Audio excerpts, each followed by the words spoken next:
But women are a little oppressed. But they have this incredible intuition about people because they are more naturally connected with other people. They realize that we're all totally interconnected. So they're closer to enlightenment than men. I'm terribly sorry.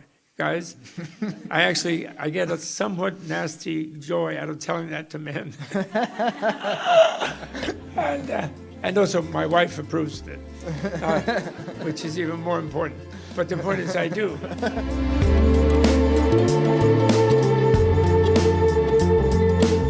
The more fun is the realization that of total openness of yourself. So you're no longer interested in yourself, really. You become the servant of all other beings. And the fun is all of their fun. Because by serving them, by being a doorway for them to find the encouragement, the example, and the practical instruction of how to open themselves, and then they feel bliss. They open bit by bit to bliss, little bliss sometimes, a little tiny bliss, like just cheering up. One of my other subtitles, which is a secret one, because it's a little crude, but it has an acronym, CTFU. What is that? Well, I'm not really going to say, but I will just say the first two words. CT is cheer the.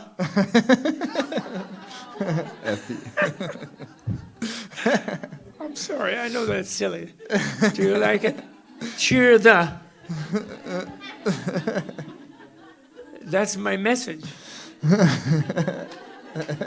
It's Shantideva's message. You know, Shantideva, his own Dalai Lama, Shantideva has a wonderful thing. The worst way of being separate from other things is to be angry with them, to hate them, right? That's the worst, because a person who hates or is angry is all twisted up inside. The reason they feel that is because they feel something is making them twisted up inside. So they're feeling pain inside, And so that's the very worst way. So Shantideva, in his great teaching guide to the Bodhisattva enlightening hero way of life, his 6th chapter is about cultivating patience or tolerance, and conquering anger, conquering the inner enemy of one's own anger tendency, rather than conquering any outer enemy. And he says the key thing to understand is that the fuel of that enemy is mental discomfort. And so if you hang with mental discomfort, it will blow up into anger. So therefore, never allow it. Just stay cheered up. Just CTFU, whatever happens. And for example, let me give you an example. Women are oppressed by men on this planet, but it's not even nice ones, because the men don't know they're doing it. Because men are socialized to be aggressive and fight, because we're still in a 5,000-year period of militarism on this planet, where then men go out and beat people up, or they get beaten up. And their parents, their father beats up the son as a child and hardens them against their sensitivity. So that makes them more miserable. They can't feel their inner melting. And so then they go around beating other people up. That's the thing. But women are a little oppressed. But they have this incredible intuition about people because they are more naturally connected with other people. They realize that we're all totally interconnected. So they're closer to enlightenment than men. I'm terribly sorry. Guys, I get a somewhat nasty joy out of telling that to men. And also my wife approves of it, which is even more important.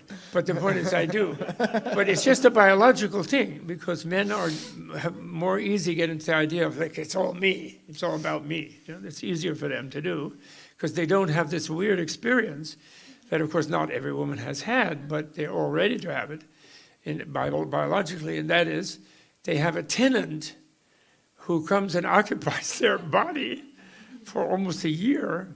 No rent, no lease, no good behavior contract, and they don't know where the heck they came from. They have no idea. And then they serve that person for 50 years, especially if they're men, because men become or adolescent until about 50. I hear.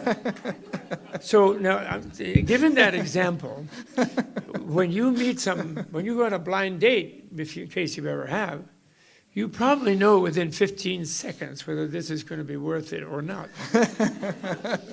By the way they walk and talk and hand you this and say hello. But you suppress that intuition. You don't act on it because you want to be polite, because you're socialized to be polite and to sort of take it. And you're always hoping for the best. And then after 3 hours, when they start spouting QAnon and conspiracy theories, you freak out and you get mad and you take me home. I have a headache. I get out of here. I don't want to ever see you again. This kind of thing. And then you think, why didn't I do my intuition and have the headache right away? Instead of going through the hours of making allowances, right? So this is a very important clue, because the idea is you follow that intuition right away. My wife is an expert at this. She says, be rude to them right away when you're cheerful and you're still in a good mood, because then you'll do it skillfully and it might even be instructive to them, because it won't come with the heat of anger of having been oppressed for 3 hours of stupid conversation. Right? You just right away say, that's so stupid. Something, how can you be so stupid? And then, isn't it fun or something? I like stupid people. I mean, you could, and my wife is so good at that. And the example I always give when we were younger, and I would be at the office in academia, which can be irritating. And as a junior professor somewhere, it can be quite irritating. And so I'd come back, and I would come into the house, in the early evening or something, I'd say, you know what just happened to me? And she would say, why don't you shut up before we both get pissed off? And then at first I would say, well, you mean you're not going to listen to me? Why should I? Then I'll be mad. Then we'll have a terrible evening. So you just calm down and I'd check with the kids or do something, take a walk. And then after I got used to it, I would do that. And you just switch it off. And then, and then later, maybe or maybe not, it's still worth telling what was the thing that happened. And that's so smart, you see. That's what, and my son made a motto for her, actually. Our eldest son has a real wit. So he made a motto about his mom. His mom's motto is, why be nice to them for a while only to have them get mad at you later when you can piss them off right away? That's kind of, His motto for me, of course, because he had to help me fix things that I built. I built houses, and I built our house, and I always make mistakes, So he says, my dad's motto is, why do it right when you can do it yourself? Okay, I don't know, you having kids like that, it's a real privilege. Okay, so the more fun, therefore, that's why Buddhas have more fun, because Buddhas help everyone to have fun, and they enjoy everyone else's fun, and there's limitless numbers of those who need to cheer up. Do you get it? Doesn't need to make it. So my friend in a way is right. He's bored with himself or herself. There are female Buddhas. There's even non-binary Buddhas, actually. There are non-binary beings, they don't have to have dates on Saturday night because they have male and female inside their own body. So they're constantly orgasmic, which is a nice way to be, instead of focusing it on one point and focusing at one time and never having enough.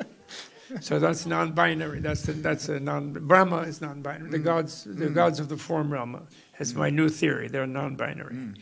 But never mind, that's okay. So that's the more fun. That's the title. But my main mission is, and main message is, and which I think was Buddha's, I think it's the Dalai Lama's in a way, it is that reality is good. It is pure goodness.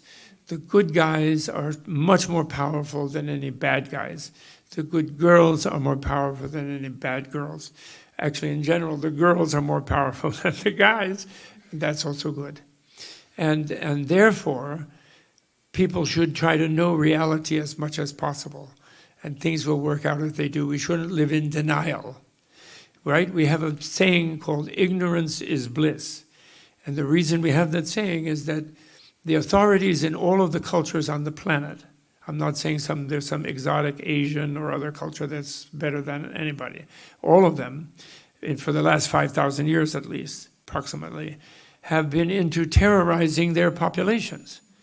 Because the kings want the people to fight, they want them to serve and slave, and the priests want them to follow the kings, because the priests are hired by the kings. So they interpret, and then you have the occasional great being, like Jesus, like Muhammad, like Moses, like Buddha, like Krishna, or the Upanishadic teachers like Guru Nanak, and then usually they get wasted by the authorities because they're too happy. And they create a field around themselves where people are really happy for a while. They have movement. But then after a while, when they get persecuted, then they start defending themselves, and then they get uptight again. That's so far. But I think, and I understand Wasfia agrees with me, at least I think Jaidev does, I think we've come to a time on the planet where even Mother Earth is joining in the teaching squadron, and she is saying, everyone has to change the way they live. They have to find joy in relating and not think they can escape, and therefore make it better, bit by bit, even tiny bit at a time. Just make it better. Just the absolute thing to do, the nirvanic thing to do, the orgasmic thing to do is to just be nice to others. And then you'll be happy and be happy. And I think we're coming to that. And the only way we're going to get there, by the way, is yogis like you and yoginis like you, and you yoginis have to drag some yogis along with you, and really developing the skill of choosing happiness, learning how to be happy, finding the welling up within you. What is Kundalini? Kundalini is your own inner bliss welling up within you, making you really feel good no matter what happens to you. And it takes you to where you end up with no fear of death at all. You realize even death is just where that energy is beyond the capacity of a particular body. And it's a big space of infinite life energy where you can pick another better body. Be better. Go to a better neighborhood. Go to, if necessary, a better planet if we screw this one up. But we're not going to be allowed to do it because they're the good Buddhas, good Buddhesses, male and female and non-binary Buddhas are too powerful, actually. They are more powerful than any bad demons, really. There are some bad ones, but they are not that powerful. Because why? It's obvious. The good one draws energy from everybody else because they're altruistic and loving. So their energy comes from seeking the happiness of others. The bad one is only for looking for their own happiness. So there's only one pool of energy, which is their own distorted narcissistic thing, like, what do I need, what do I want, And well, there's so many things. You can't eat the universe, right? So that means that's a proof, kind of, that the good people are more powerful, actually. Hey, thanks for watching on YouTube. Best easy way to stay in touch with us. Hit the subscribe button here. You'll see our videos when they come up. If you enjoyed this one, hit the like button. It'll help more people see it, help the channel grow. I appreciate you watching.